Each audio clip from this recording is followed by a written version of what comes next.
धम्मपद भगवान बुद्ध की वाणी। फल प्राप्त होने पर कर्म सोचते हैं। अनाथ पिंडिक सेठ की कथा।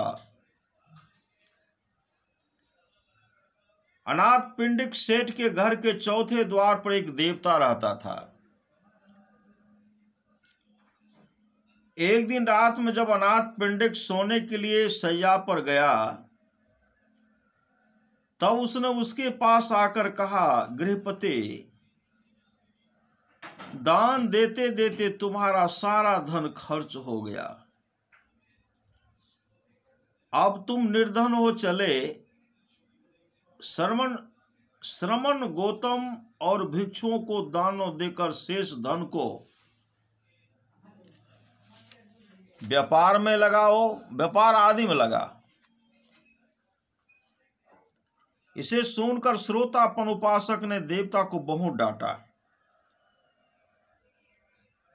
और कहा कि वह उसके घर से निकल जाए।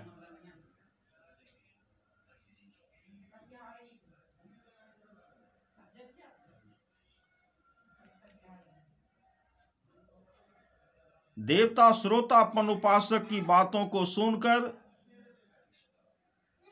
वहां खड़ा न रह सका। नगर में इधर उधर रहने के लिए स्थान खोजा, किंतु वैसा सुंदर स्थान कहीं नहीं पाया। अंत में वह उपासक से क्षमा मांगने के लिए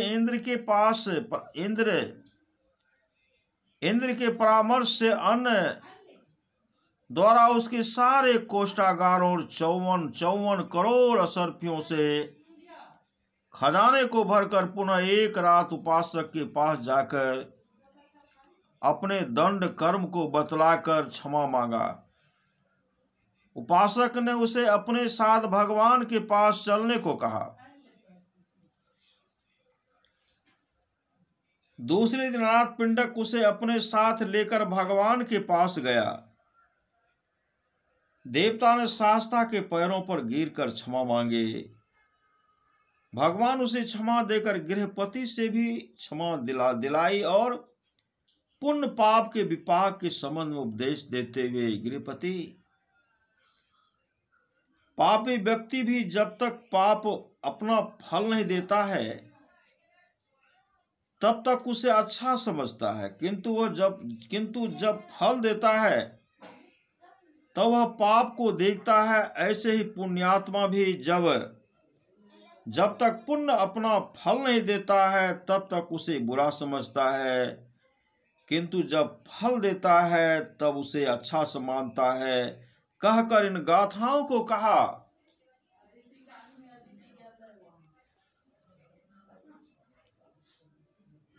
पापोपि पश्यति भद्रं याव पापं न पच्यति, यदा च पच्यते पापं अथ पापो पापानि पश्यति।